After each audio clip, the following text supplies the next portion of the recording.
Welcome and thank you for watching the video. Before we get into it, please make sure you take a second to subscribe to the channel, like the video, and if you have something nice to say, please leave a comment. Now let's get into it.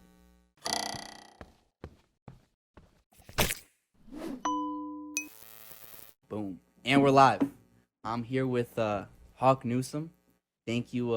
First of all, I had your sister Siobhan on the show. For people who are not familiar with that episode, I think it was a couple episodes back. Chivona Newsome, just a fantastic individual, and now to have you is really an honor. So thank you for being here today. Thank you for having me, and to the listeners. So I told you a few seconds ago, is there a little tidbit, a little something that the world doesn't know about Chivona Newsome? Doesn't know about me. I never was a conformist, right? So I never was just one thing. I was taught later never to create a being or yourself as one person who could be put in a box. The earliest memory of that is junior high school. Like, I used to love basketball. I used to play basketball. I listened to Big Daddy Kane, Juice Crew, all the hot rap, special ed back then. But on the next day, I'd be listening to Guns N' Roses, Appetite for Destruction, wearing a Metallica t-shirt, riding a skateboard, right? And some of my friends used to make fun of me, call me White Boy Walter. But yeah, that was it. So I guess just I've always marched to the beat of my own drum, and did what I felt was right in my heart. So I was definitely a skater before skating was really cool in our communities, in the South Bronx or whatever. But that was it. And I'll tell you one thing: basketball, skating not so much, but riding a skateboard was the freest I ever felt. Why is that? It was just like, you out there, you're on your board, you feel like a rebel, and the wind's blowing, you're picking up speed, you're always at risk, right? So it's just the feeling of being free. I think the closest I felt to that in recent times was being out in Minnesota a couple days after George Floyd was killed. Yeah, I think I heard you on my ride today here. I listened to two of episodes that you were on. Mm-hmm. I started off with Cannon's class, you and Nick Okay. Cannon, which was great. For people who haven't listened, it's just Hawk and Nick Cannon for about 45 minutes. And then a little farther back, you with Candace Owens, which was something. Yeah. But I gotta say, riveting. Amazing to listen to. Just you guys going back and forth. But I do remember you talking about that, saying that the freest you felt was when you saw, I think it was the precinct or something burning in front of you from like 50 yards away. Wells Fargo. We were in front of the precinct, and it was amazing. We marched. There was no police presence. It was just the people controlling the streets. You felt like the government didn't have any control over you. You felt like the police didn't have any control over you. And then we went to the precinct, and when the police saw us coming, they ran inside. They cut off the lights and they went up on the roof. They had a couple of snipers up there, a couple of people with rubber bullets, guns, and those cannons for the tear gas. But we owned the streets, so we were out there for about 2 hours, gave a couple of speeches, and we walked over to one of the young ladies with us had to get in her car. So we were sitting in a bus stop for about 45 minutes, and as we walked back over, Wells Fargo was on fire. And it was like, wow. You think back, you think about the indigenous people, but you also think about black folk. I think Wells Fargo has settled close to $1 billion. They paid out close to $1 billion for lawsuits in which racial discrimination was alleged. So they have a history of racist practices, and for them to go up in smoke, it was quite symbolic. What was the feeling of just sitting back and watching that happen? When you say at the freest I felt, what did that feel like for you? It was serenity. It was serenity. And in our lives as organizers, as revolutionaries, peace is a commodity. Peace is something that's really never tangible. You're able to steal peace in moments, moments of love, be it with friends, with the people, or with your partner. Peace is just not anything that you can grasp at the ready. So when you feel it, it's truly a treasure. And I know that in listening to some of your past interviews, you're big on meditation. hmm What is meditation? I mean, I know I've had guests talk about meditation. It's different for everyone. What does meditation look like for you? Usually my meditation comes in the form of prayer. Okay. I pray. I wake up in the morning. I try to listen to Sarah Jakes. She's TD Jakes' daughter. Her messages are always on point. I always pray when I'm in the shower. I pray several times a day. But at other points, like I never forget, I was in Ireland on the cliffs of Moher, and I sat at the edge, like the very edge of a cliff, and I meditated with the waves crashing beneath me. We were extremely high up. It was beautiful. I try to get to the mountains as much as possible so that I could meditate. But 2 weeks ago, we were out in Santa Monica on the beach, and one of our guys is like a monk, right? He's a black kid with dreads, and he's constantly, he has his stones. We all wear stones, carry or wear stones, but he has his stones. He's always conscious of his diet. He's always seeking another plane, and he led us in a meditation on the beach. And we present as very, I say, hardcore or hip hop culture, the men and the women, and these aren't the people you would expect to see meditating. So to see us meditating, it actually drew in like young black dudes. One young black dude who was from Detroit, he was like, I always thought about meditating, and it kind of brought him into the culture. But what people need to understand is, meditation leads to productivity. It leads to clarity. It has this amazing impact on your mind as well as your body.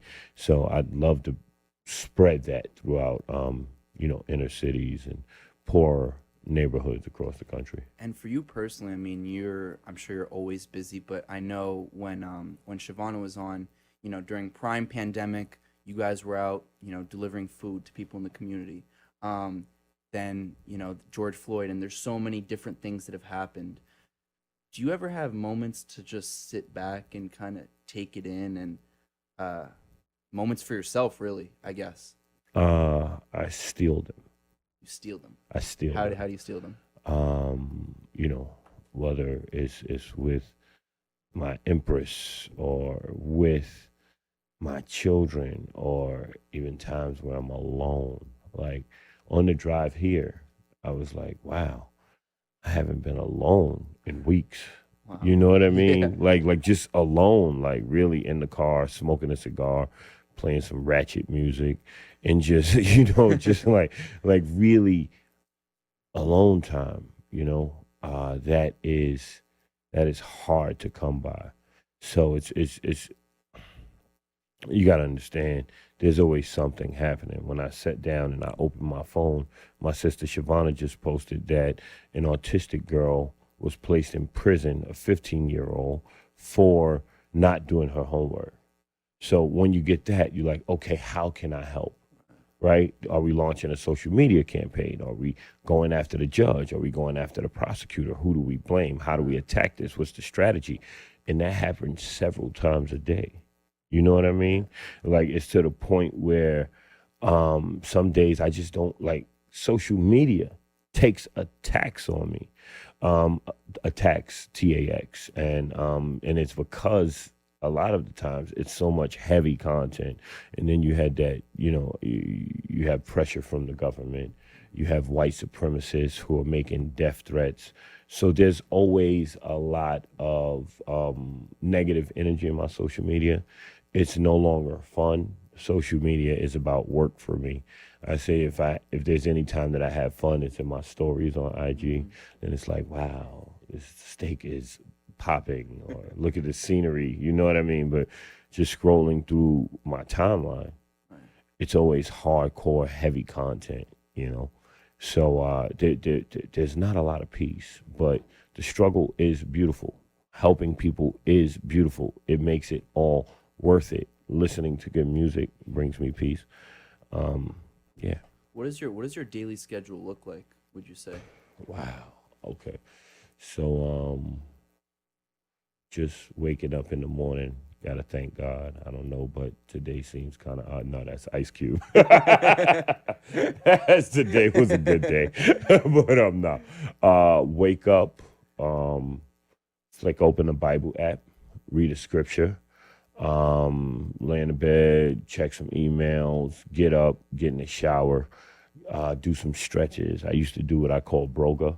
It was like whatever yoga poses I liked, I just do it myself. You know what I mean? But take a shower, listen to some TD Jakes, Sarah Jakes, and who knows what the day looks like. Sometimes the day could look like meetings, podcasts, photo shoots, helping people, picking up food, delivering groceries like we did in COVID, answering questions. I realize like now my mental capital is what I'm expending most, Mm. right? So before it was physical, it was marching, it was, getting out there and doing things. But now it appears as though my insights and my strategy is what's needed most in the movement, as opposed to my physical presence. So it's a lot of phone calls. It's giving a lot of advice. It's coordinating with the team, with Siobhan, with Linda, with Mal or Glenn, and figuring out what we need to do. You get a lot of phone calls, and it's like, hey, Charlie, for instance, Charlie's having a problem. What should we do? And before, I would try and figure everything out for Charlie myself. But now it's like, okay, you call this office, you call that office, you do this or you do that. Because people will suck your energy dry. People have no consideration of your energy, and they'll tax you. And it's cool because they need help. But what you have to do is as somebody who needs to help a lot of folks, is you have to limit the amount of energy. Like, what kind of phone do you have over there? An iPhone? I got an iPhone too, right? Like, let's say your iPhone is running on 2 apps, Right. and my iPhone is running on 20 apps. Right.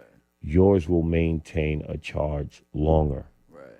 So what I'm trying to do is minimize I got my usage. I gotcha. Yeah. And I do that by pointing people in other directions. And also, a good way to weed out who really needs help and who doesn't is you give people assignments. Mm. I always do that. Like, if you want my help, here's what I need you to do. I need you to do A, B, C, and D. You need me to weigh in on an issue. You need me to fight for you. I need you to type out an email. Of course, I make sure that people are capable of doing what I asked them to do. But this is management structure. This ain't activism. This is management. This is business organizational skills. You give people assignments and you say, okay, get me that, and I could go over it with my team and we can help you.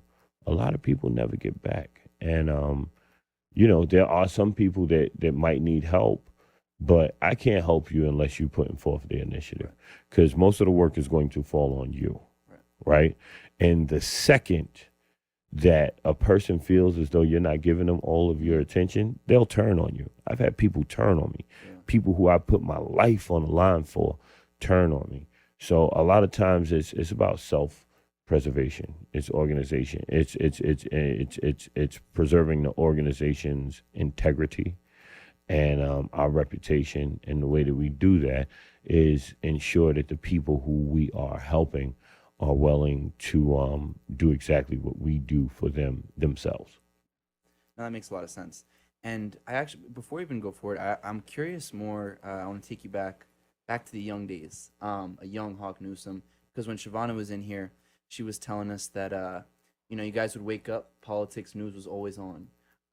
You guys, I think she said, a wooden table. You guys would always have debates.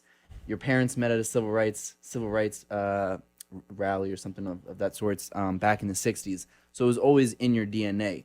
Did you imagine when you were younger that this would be what you're doing now? No, man, I was supposed to be Tony Hawk or Michael Jordan. I was supposed to be a professional skateboarder or a professional basketball player. That was it. Like, I always loved sports. I always loved competition. I always liked winning. And no, like no. I was raised in a household where we helped everybody. If relatives couldn't afford tuition, before my father got sick and we got like poor. Um, we helped everybody. Somebody needed tuition, my dad would pay their tuition. A relative needed books, he'd pay their books. He would pay for their books. Relatives got evicted from their homes. They were, houseless. And they'd come and live with us. We're talking like whole family, 6, 7 people living in our 2-bedroom apartment with us. So it was like my family believed in helping people, even if it was to their detriment. But it was always, if I had, you have. So I was being trained to be this person, but I always thought that I would go another route. Yeah, and you talk about political debate. That's all we did. Who won, you or Chivona? It was interesting because my mother would always take her side. Still, like she'd always take her side, but it was tough. I'd say the toughest time was Kerry Bush. I did not like George Bush, but I felt like he would be a better president than Kerry because Kerry was a flip flopper. And I couldn't trust him. You know what I mean? At least you know the devil that you were getting with George Bush. I just couldn't trust him. My family was like, "How could you?" Bush. But I was like, no way that I'm voting for this guy. So and Vonnie was like, on the ground in Philadelphia. Vonnie is my sister, y'all. That's Siobhan. Vonnie was on the ground in Pennsylvania, knocking on doors, having guns pulled on her. Like, how you know my name? Like, whoa, take it easy. You're a voter. Right. This is public information. I just want you to vote for Kerry. But yeah, so she was like out there putting in work, and she just couldn't understand why I liked Bush.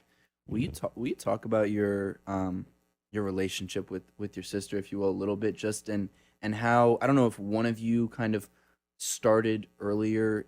I feel like almost activism is too soft a word for what you guys are doing. I mean, this is your life. You know what I mean? So, but if we use that term, was there one of you that started going more towards the activism path first, and then after? I'm also curious as to what this whole process has been like working with your sister to make being side by side with her, protesting and working with her on a daily basis. It was our first rally we attended together. How old are you? I don't know. I was maybe in my 20s. It was whenever Sean Bell died. Okay. There's been so much death at the hands of the police that it's hard to keep track. So it was a rally for Sean Bell. I remember it was down Fifth Avenue. We marched from Fifth Avenue to One Police Plaza. And that was the first time we marched, and we did it together.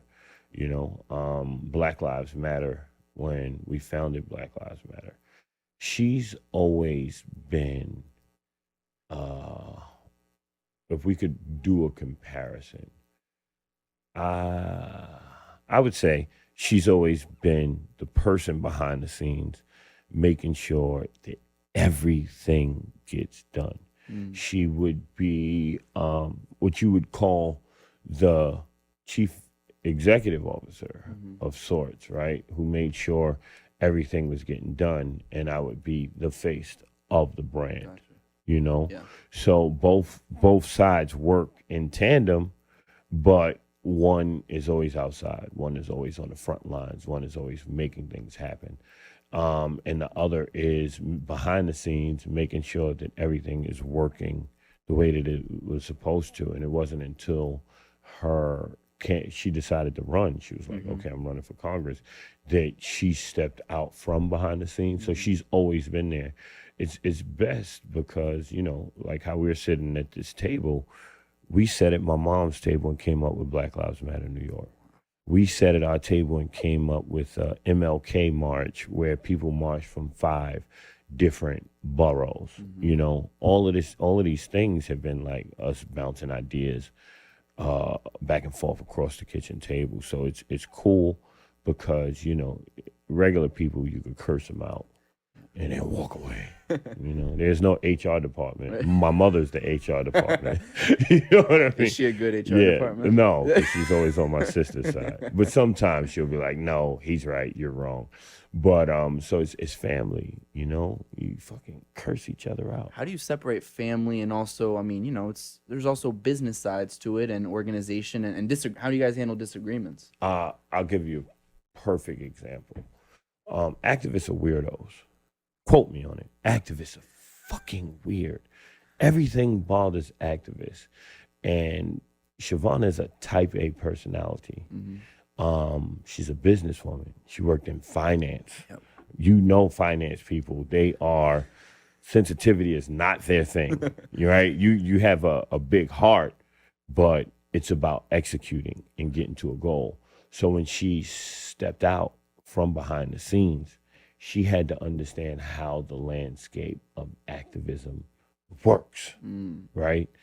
In the business world, you could look at somebody, point at them, and say, you're ineffective, you are a hindrance to progress, you are fired. It's no problem. That's how you run a business, right?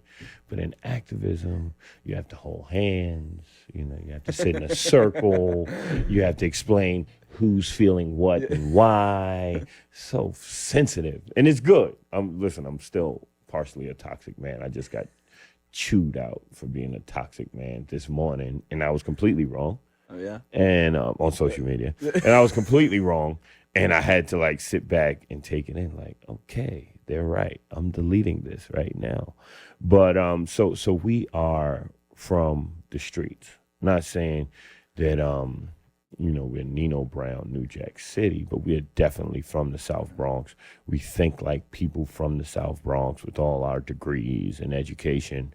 And the activism world is very different. It's hypersensitive. It's a place where ideals are valued more than impact. Say more about that. Okay. Ideals versus impact. Idealistically, Governor Cuomo is part of the problem. He perpetuates white supremacy. That's idealistically. From a perspective of impact, when we were in Minnesota, we were on the phone with him about 3 times in that week negotiating laws for this Say Their Names Act, right? So idealistically, we shouldn't have anything to say to him. But if we want impact, and if we want our voices to be heard, and when I say our voices, the voices of the people to be heard, then we have to talk to that man. So where you have people who will say, I will not talk to that man. Those are ideologists. To have people who say, I don't like what you do, but let's work together to find this solution. That's a ruthless pragmatist. And we are ruthless pragmatists. Now, talk to me about that, you know, legislation process and drafting legislation. I know you were a part of multiple, one of which is the I Can't Breathe Act that you've talked about with Nick Cannon and all that. What is that process like for you, I think, behind the scenes? Because I think I'm curious as to, you know, how does one go about writing a piece of legislation? I know that you have a law degree, so you know that more, I guess, the legal and technical side of it. But how does it work, you know, behind the scenes with the team and thinking, okay, we need this in here, that's out of here? I mean, what's that process like? Okay. So with the I Can't Breathe Act, we were out in Minnesota, and in a meeting, I said, we need to get Linda Cherian, our director of operations, our ideas for legislation. Was once. Second meeting 2 days ago. 2 days later, Vonnie said, "We need to get Linda those ideas."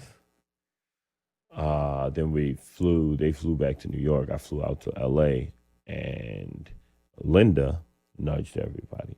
So she gave everybody a nudge, and they sent her a couple of pieces. I put them together. I presented them to Nick Cannon.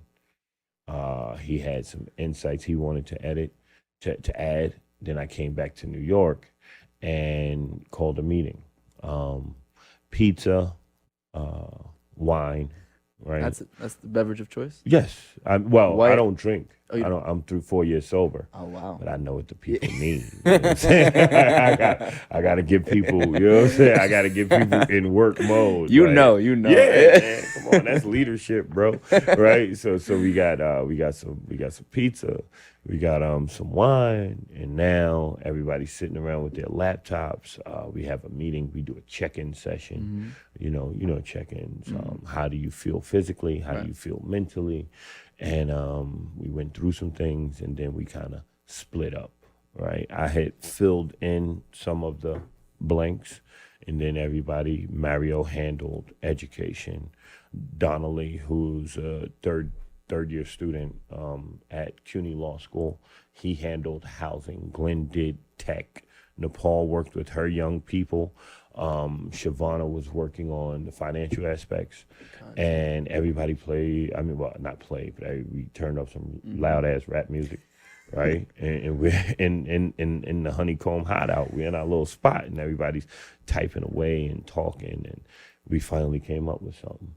And then, the next day we came back, we regrouped, we sent it out for social media. And the day after that, we held a rally in Times Square to announce it to everybody. So while everybody's working on that, I'm announcing it to the press, right?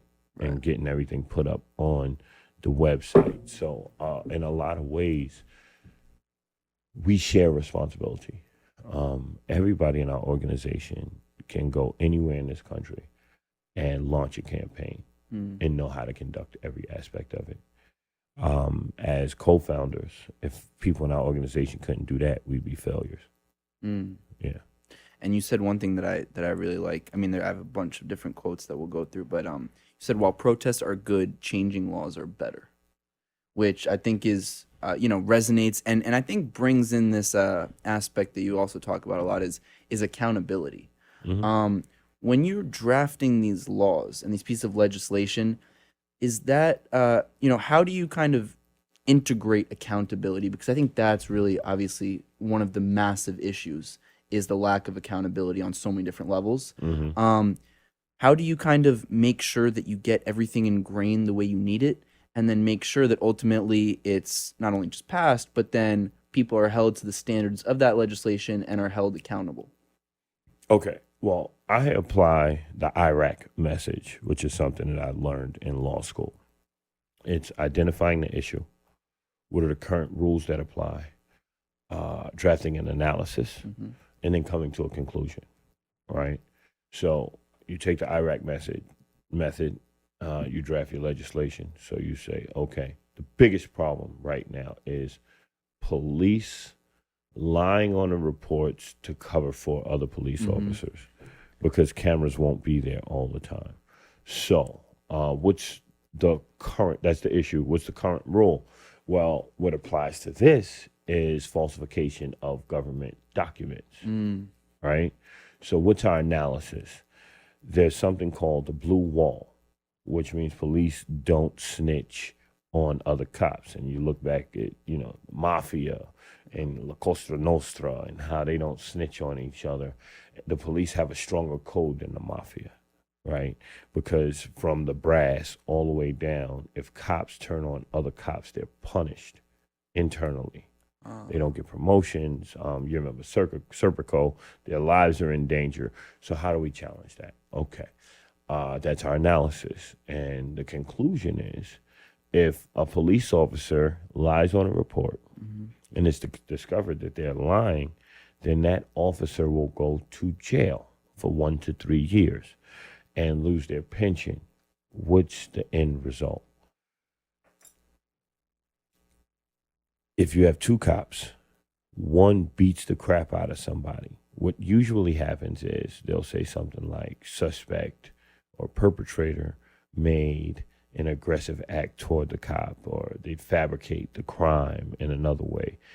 However, now, if this happens, the cop has to think, well, if I get caught in this lie, I'll be arrested. And that changes the outcome, because now the cop is not thinking about the police and their brotherhood.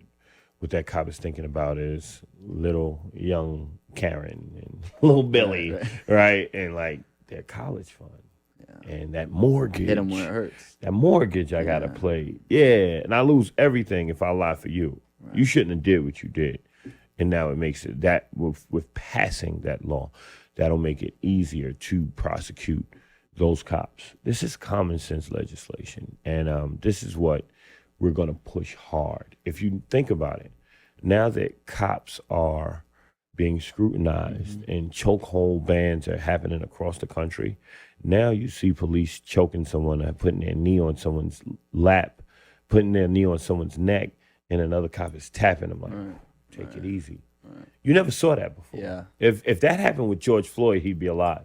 Right. That happened with Eric Garner, Daniel Pantaleo would not have killed him. Right? So when you apply consequences, when you attach consequences to actions, then police will behave differently. And that's why we need to pass the Blue Wall bill. Do you feel like we're at a genuine turning point? Yes. I feel like hope is on the horizon. Why so? How so? How do you kind of analyze this turning point? I think that we've hit rock bottom with policing to where enough people in this country, it's always been about turning the public sentiment toward police accountability. Right? Now you have, people who never knew what abolishing the police looked like. Like, well, what does that mean? We create communities where we don't need police, where we police ourselves. And they're like, well, I don't know if that worked. And I'm like, well, you can look at Hasidic communities, right? They have their own police. They have their own ambulances. This is a model we can follow, right? So this works. You talk about defund the police, the conservatives are like, oh, they want to take money from the police. But what they're not talking about is cure violence organizations like GMAC, like Save Our Streets, like Street Corner Resources. In these precincts where these cure violence organizations operate, those are former gang members, former drug dealers, formerly incarcerated people. They go out and diffuse hostile situations amongst community members. In those communities, murder rates sometimes drop 70, 80% over the course of a year. So it works. Let's fund these people. You know what I mean? And there's not one case where a cure violence person has actually killed a community member. Right. And they work without guns. They work without violence. It's all cerebral. And now we're in a place where America where people are open to these ideas, but you get Donald Trump, and he understands that white supremacy rules on fear. Joe Biden understood that, when he was telling people we need to incarcerate people in masses because I don't feel safe for my mother, or I don't feel safe for my wife. So right now we're definitely at a turning point because people's minds have been open. There's been a great awakening. Right. And that's why, I'm not out here marching. I'll march if I have to, but what I'm doing is supplying people with solutions, And what I think also, what I think is amazing and really remarkable about you as a person is that, correct me, I see you as a realist. I see you as someone who tells it as it is. And one of those ways that really stood out to me is, I don't know which show you said it, but you said, Black people need to understand that Democrats are not on our sides, Republicans hate us, and that all we have is us. And I think that's a beautiful quote, and I think is that really struck me. And I want you to explain what you meant, because you'll always do it better than anybody else. But I think that that's so powerful because, the Democratic Party, I mean, we could say whatever we want about the Republicans, but the Democratic Party has incredible flaws as well. They expect the black vote every time, yet they make no change. But I'll let you kind of explain what you meant by that, and how you see kind of the political spectrum with regards to how they treat the black communities. Okay. Now I make it a practice not to drink anything that I didn't see poured, but I'm trusting you, Hey, Felix. as Josh, I'm trusting you, Josh. All right. Like, it's coming. Hey, it's coming. things right are from real. Hey, it's coming right from that Brita filter. Okay. All right. Things is real out here. They trying to take me off, man. You no. good? They got me, no. But man, listen. It's a shame that 1960s, 30, 50 years later, I am doing nothing but echoing the sentiment of Malcolm X. Right? Yeah. It's crazy. We're not doing anything but echoing the sentiment of the Black Panthers. Right. It's amazing how we out here and we're marching and we're saying things and we think that they're so profound. And then, my sister and I are at the kitchen table watching documentaries, and Angela Davis is saying the same thing. And it's like, wow, we're absolutely not original. And tragically, they were saying the same things 50 years ago. I mean, let's face the facts. Democrats want to keep us permanently handicapped. Because if we thought for ourselves, if we were able to build for ourselves, then why would we need the same old Democratic machine? Right? Republicans are shrewd capitalists, and they don't want to share the wealth. So why would they teach us how to fish? Right? Nobody wants to teach us how to fish. So we're going to teach ourselves. And that's why we're starting financial literacy classes and teaching people how to do for themselves. We talk about black economics, but black capitalism is not the cure to our problems. If we started talking about capitalism through the lens of socialism, right? I'm what you might call a champagne socialist. What's I believe that I like nice things, I like cool trucks. I like sneakers that are expensive. I like cool clothes that are expensive. And I should be able to have that, right? But at the same time, I'll see a homeless person and get that homeless person $100, and I'm not just saying that to brag, but I'm just talking about, like, if I could smoke a $15 or $20 cigar, I could put that in somebody's hand who's hungry, right? So none of us are good until we're all good. If we're thinking like shrewd capitalists, then black people will still be starving, because black wealth is real and we have wealth now. But there are black people who are homeless, who live in dilapidated houses. There are black people that are hungry, right? So when we start talking about climbing that socioeconomic ladder, we have to understand that we have to provide for those who need it. I don't want to say those who are lesser than, but those who are less capable of providing for themselves. Like, you can buy an island with a mountain on it. I'd love to have my own island. I'd love to have a mountain. What are you calling it?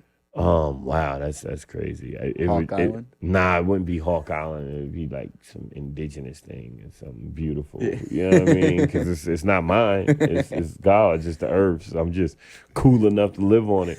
I mean, privileged? No, definitely not the wrong.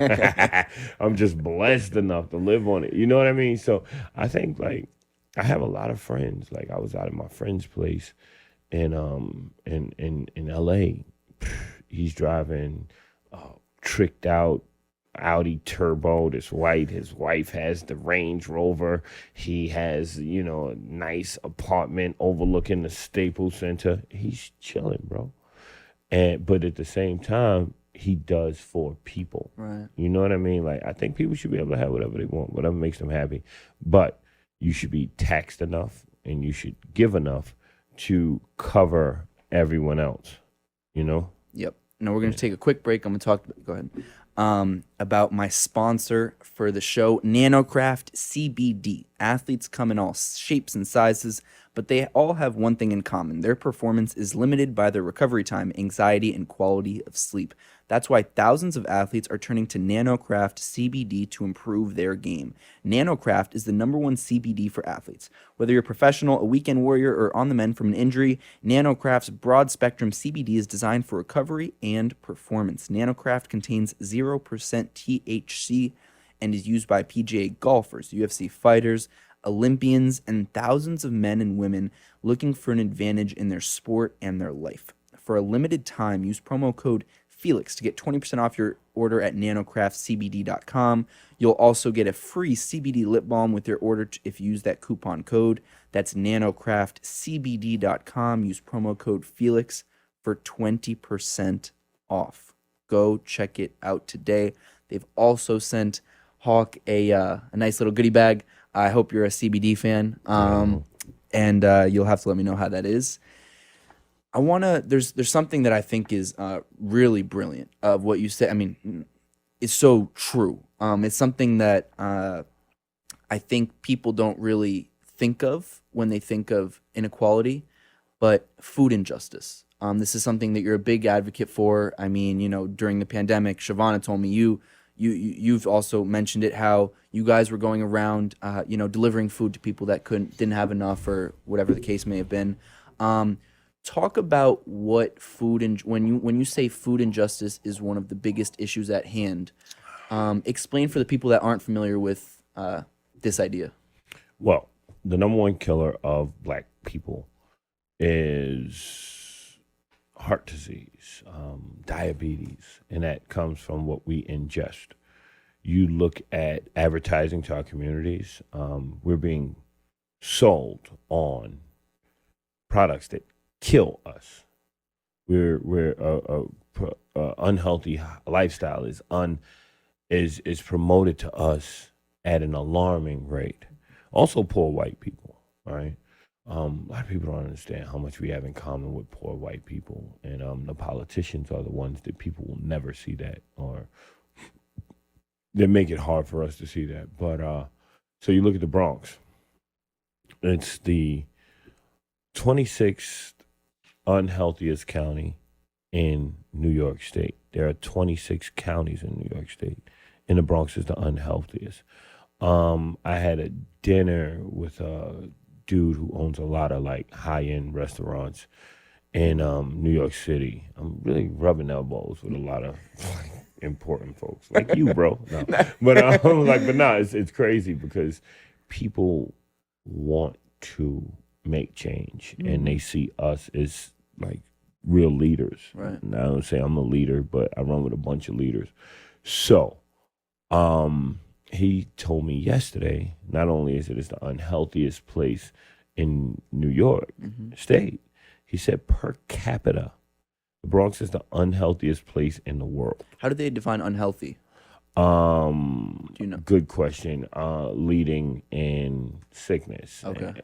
cholesterol, right. Okay. heart disease. Gotcha. You know what I mean? Yeah, Poor health. So yeah, and that's all intentional. We used to call it food deserts, but food deserts. A desert is something that occurs naturally. We call it a food apartheid because this is completely intentional, right? There's no reason that there's sweet greens all over Manhattan. There's healthy places all over, gentrified Brooklyn. Right. But in the Bronx, you have a hard time finding healthy food. And even in the bodegas on the corner that make smoothies, they're putting like sugar in smoothies. You know what I mean? Right. So it's like even we're just trained to be unhealthy. So we have to retrain ourselves to really address the issue. And there's something that I am missing. Companies, these fast food companies, these beverage companies have scientists in laboratories figuring out chemical mixtures to addict people to bad foods. Okay? So they're finding ways to get you addicted to McDonald's, to Coca-Cola, to Pepsi Cola. And when you get fat and out of shape, these same people point fingers And they're at making you. it cheap so Yeah. that, you can always get it. You can always get it, as opposed to, you want a 2-liter Pepsi, it's $2. You want a 2-liter carrot juice, it's like $7. You know what I mean? And so we want to change that, and we believe in promoting change by doing it ourselves. We teamed up with Impossible Meats, and we gave away 5,000 Impossible patties in the Bronx. We had to hire food trucks. I spent $15,000 on food trucks, which came down to about $3 per meal. But still, like, people got real plant-based food, and you had people walking around the projects like, this is good. I'm like, that ain't beef, right? Those are plants, right? We could do this. We could do this. Wow. Like, this healthy lifestyle, we can do this. It doesn't taste all bad. And that's real. That's real. Gil Scott Heron said that the revolution won't be televised, right? And people like, yeah, you ain't gonna see what's really happening on TV. That's not what he was talking about. He was talking about the real revolution being in our minds. Same thing that Tupac said. Like, the real revolution doesn't happen in the streets. It happens when people start thinking differently. And how do you get people to continuously think differently? Because I think, what I think is almost really a shame is that, there's one big event that happens, then you have the social media warriors who post one thing or two, and then it dies out, and then, there they are, and then they wait for the next one, and then, you get to the cycle. But for you, how do you continue this revolution so it's not just, the one time, oh, people are learning that this food is good, or, oh, people are learning about this legislation, but continuing the movement, and not so that, the white little social activists that are using this as a fad or to get Instagram followers actually we all continue to push all these things to the forefront of what's on our mind? Good question. Good question. We have to find a way to harness the energy. And what I see is, oh God, it just has to come together. I've actually taken the last few days off. I've been doing something a little rusty right now. It's not sharp. It's not raw all the time. But I'm going to keep it real with you. We have to harness the energy. And I've been using this example these last couple of days. There have been meetings. But we pulled 25,000 people in the Times Square for the blueprint, which is where we laid out the legislation. A lot of them we knew. The majority of them we didn't. Now, just imagine if I'm mobilizing 25,000 people who I've fed, who I've helped to get resources, who we taught financial literacy, taught to love themselves, right? Love their blackness, love their borough, love their brownness, love their brothers and sisters. When we bring 25,000 of those people out, that's a mobilization. That's the difference between organizing and activism. And no one has done that, right? You know that we're independent. We're not part of BLM Global, right? Imagine if BLM Global would have mastered mobilizations and organizations. I don't blame them. Nobody knew what we really had, but that's why we're starting Black Opportunities, so that we can mobilize and organize people all around the country. This is the next step. I can't give people the marches anymore. I'll come out. I'll make a noise. But best believe, if we're marching, it's strategic. It's always been strategic for us. When we shut down the highway last year around this time for Eric Gardner, it was because the cop who killed him was going on trial for his job, and nobody knew about it. So we shut down the FDR at rush hour. So every news camera out there would let the world know, because this is breaking news. They're shutting down a highway in New York. And during rush hour, what are they out there for?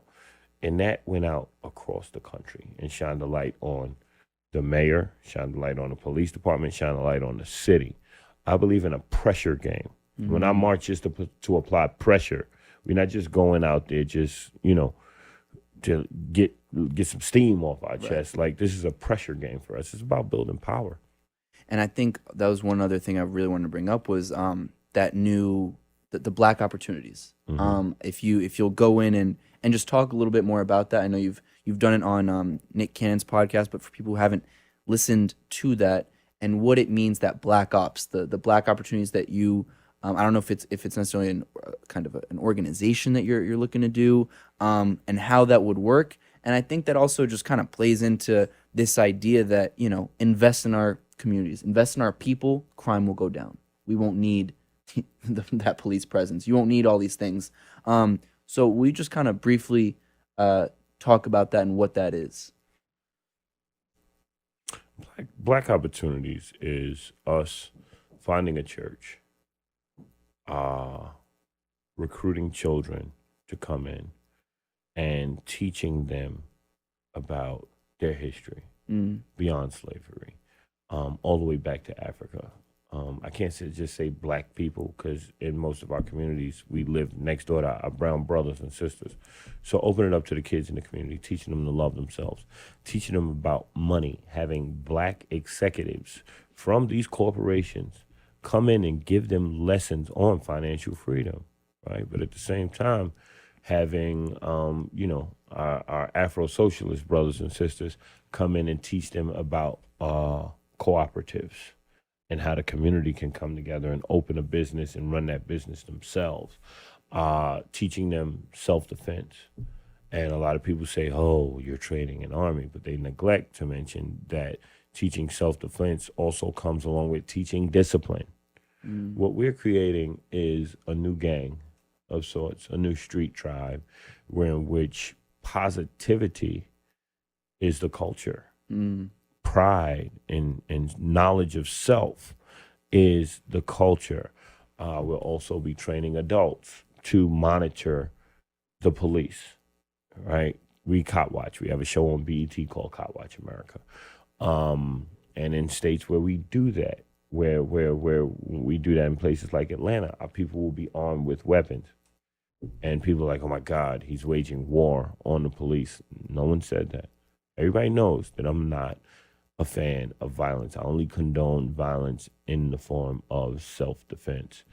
But people already cop watch with weapons. So folks would love to sensationalize it and make it something that it's not. But what we're talking about is everything, for the most part, that we're asking the government to do, we're doing in black opportunities. We're building up our own community. We're taking over our schools. Now, you have to understand, and I always say, look at Jewish communities as a model. Those folks control their schools. They have their own schools. They teach their children. They control everything. That's it. In their communities, right? So why can't we do Go to Williamsburg. For people, you can go to Williamsburg, everything. Explain it. I mean, it's, for people who don't, Williamsburg, Brooklyn, in the Hasidic communities, it's the supermarkets, the schools, the school buses, the police, the ambulances. I don't even know what else. I mean, everything is controlled by Hasidic members of that community. I think there's no other way to put it. And it's almost like really at least there, like a town within our city. I don't know how, and that's really, when you say that model, I can see it, because drive by Williamsburg and you see that every day. That's it. And because I want that, they're not accused of being racist. They're not accused of hating everyone else. When you're black and you want that, then you're radical. But who's telling us that? It's the institution of white supremacy that tries to keep black people oppressed and down. So I'm building it. I told this to the New York Post, and they said, no whites in the Bronx. That was the headline. Like, no 2-page spread, no whites in the Bronx. And I'm like, that's what you took from it? Yeah. I was talking about how beautiful the Bronx is, how big our apartments are, and how I don't want what happened to Harlem, what happened to parts of Brooklyn, to happen in the Bronx. No, stay out of our communities. You weren't there when people were getting shot up and crack was being sold. Don't come now and displace people. There's so many bad things that come along with gentrification. So I'm anti-gentrification. And to my white allies who are like, I can't move into your neighborhood. You can move into our neighborhoods if you are investing in that community, Right. if you are volunteering in that community, if you do the work in that community. And I think also, you know, what's I think even most powerful about your message and Siobhan and everyone who's part of this movement is you guys have never once been about putting anybody else down.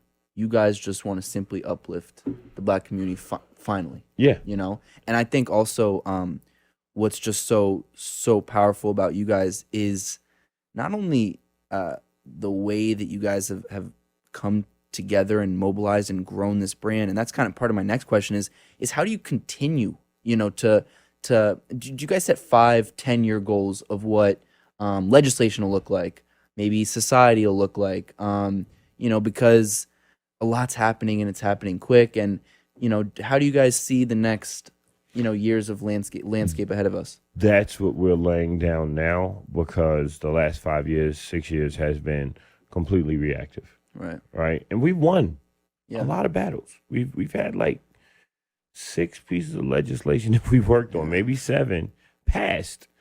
And not to take away from organizations who have been fighting on these things for decades, but when things happen, government officials call us and they say, how can we help?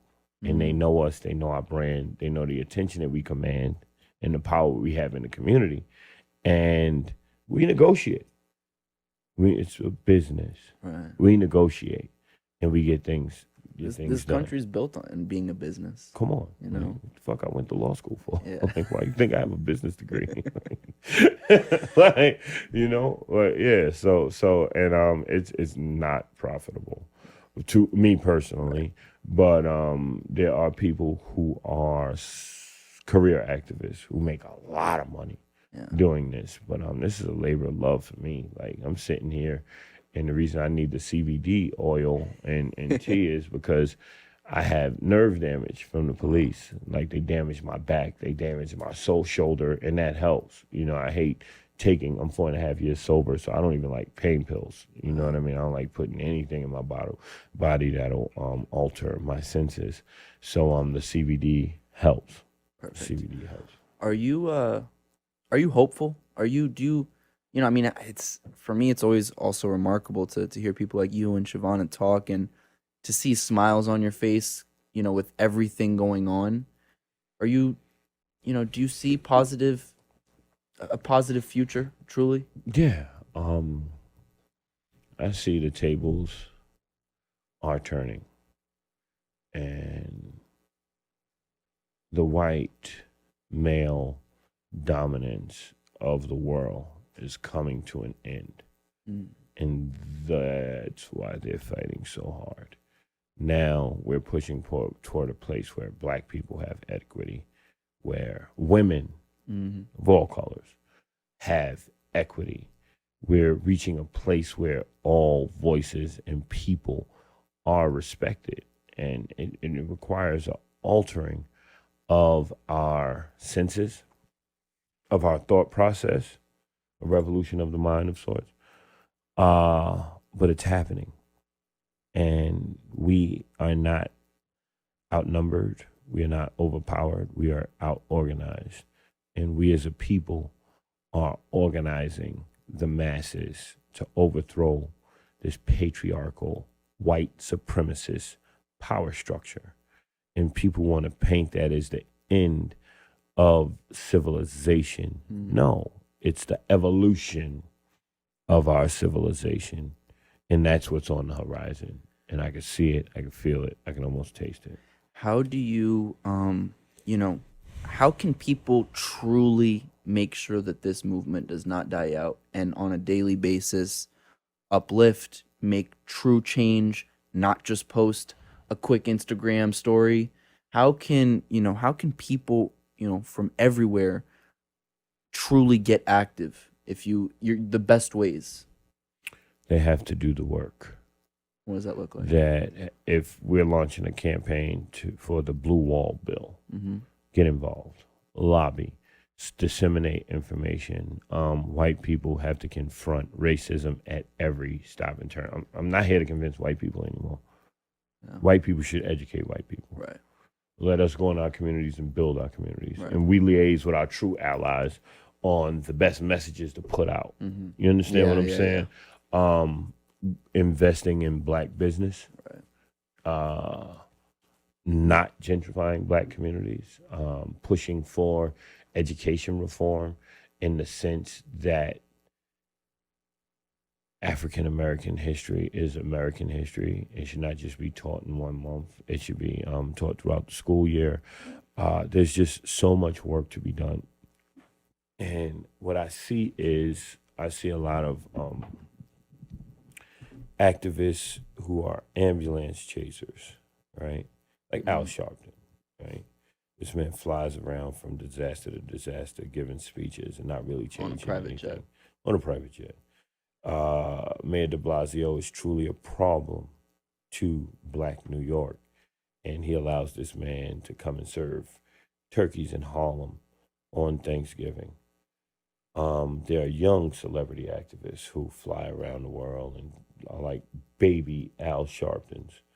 What I'm here to do is build programs. We have invested in our youth. My mentee, Nepal Kiazolu, sat down with Anderson Cooper, did 60 Minutes. She is she's the number 2 youth activist after Greta Thunberg. Number 2 youth activist after Greta fucking Thunberg, right? And she grew up in our organization from the time she was 16 and learned and was elevated to president and is out there actively changing the world. That's how you invest in youth. I have parents that I see in the Bronx. Oh, my kids are in college. They told me how you came in and taught about Black Lives Matter, taught them how to organize. It's a trade. Teaching people how to organize and advocate for their community is a trade. Oh, thank you so much for doing that. God bless you. Let's take a selfie so I can show my kid I saw you. The people we've helped, the families we've fed. Christmas, we didn't do the big community room, come and pick up a toy thing. We didn't do that. We picked out 10 families and got them computers and iPads and bikes, right? Gave out 2 iPads and a few $100s to the Legacy Gardner Foundation on the anniversary of Eric Garner's death. That's his youngest daughter. Gave away 15 laptops in the hood, in the projects a couple weeks ago, right? Gave away 5 iPads, the 5,000 Impossible Burgers, and 90 boxes of fresh produce in the Bronx, in the unhealthiest county, in the poorest section of the poorest congressional district in the country. We gave out so many groceries that people was going home with garbage bags full of fresh produce, and it was still enough for everybody. Wow. Okay? Like, this is what we do. The impact is being felt. Giving out food, knocking on 100 doors, giving out food during COVID. We do real shit. You know what I mean? Like, boots on the ground. And the thing is, our allies, white folk, came out in COVID, mask on, whatever, PPE intact, packing up groceries. That's how you help. You don't just hold up a sign. You don't just post something. Right. You find an organization that's doing real work, and you go in there and you get down and dirty with them. That's what's important. Like, this is how we bring about change. Like, man, that marching shit is we done marched. We've been marching for a lot of years. Now it's time to build. And I continue to march. But now it's time to build up the community, man. Like, these shootings in our community are eating at my soul. And I understand that it's the socioeconomic status of the people and their mental health that leads them not to value their lives. And if they don't value their lives, then how do they value the lives of others? So instead of me giving a speech and criminalizing people, I'm trying to go in there and help them to add value to their lives, you know? Beautiful. To wrap things up, how do you, obviously I hope many, many, many more years of long, healthy life. But do you ever think of, the Hawk Newsome legacy? Hmm. I want a statue in the Bronx.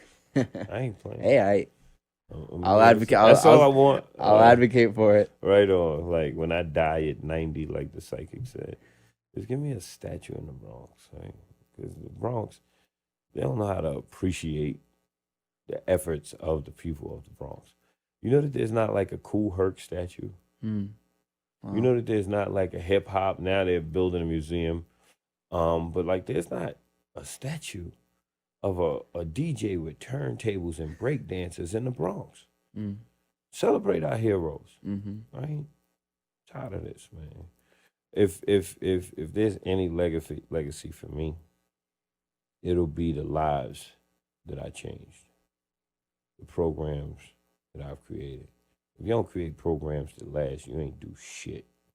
The Black Panthers created the People's Food Program, and the government stole that and started giving out breakfast in school. They started healthcare clinics in the hood. This was mimicked, right? Yeah. Like that's how my story will be told, through the work that I've done. People ain't got to celebrate me. I am not the leader of this movement. I am just a voice. I am a highly trained voice that gives me a bigger platform than a lot of other people, but I am no greater or lesser than them. But what I am is obligated to them to speak the truth whenever I sit down in front of people and elevate those voices, because they're not voiceless. Mm-hmm. They're not voiceless. It's just their voices aren't being amplified. So that's what I do. I come out and I amplify the voices. And I'm not a liberator, but I can help people liberate themselves. So yeah, give me that statue, son.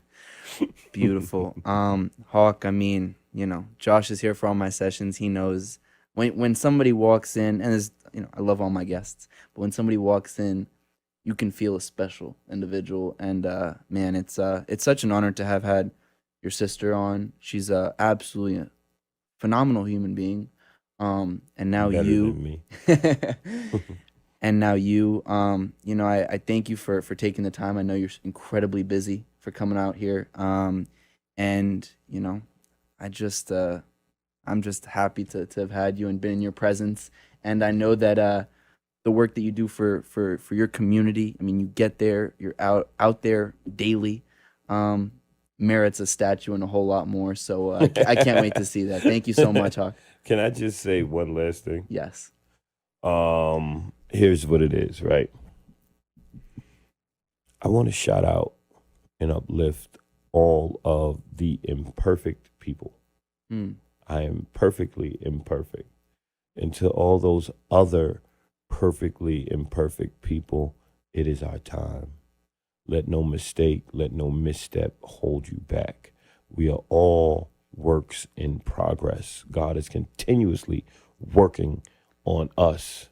And now is our time to take the world back from those people who give that illusion of perfection and create the world that we want to live in. Because if there's one thing about people who've had hard lives, who make mistakes, they have compassion. They have hearts. You know how they talk about, honor amongst thieves, and like, I've never seen more unified communities than poor communities. They're always sharing. There's always love. So to the imperfect people, it's our time to change the world. Beautiful. Hawk Newsome, everybody. Thank you so much for watching. If you haven't done so already, please make sure you like this video and hit that subscribe button, and also follow me on Instagram at felix.levine to stay updated on all new content as it comes out.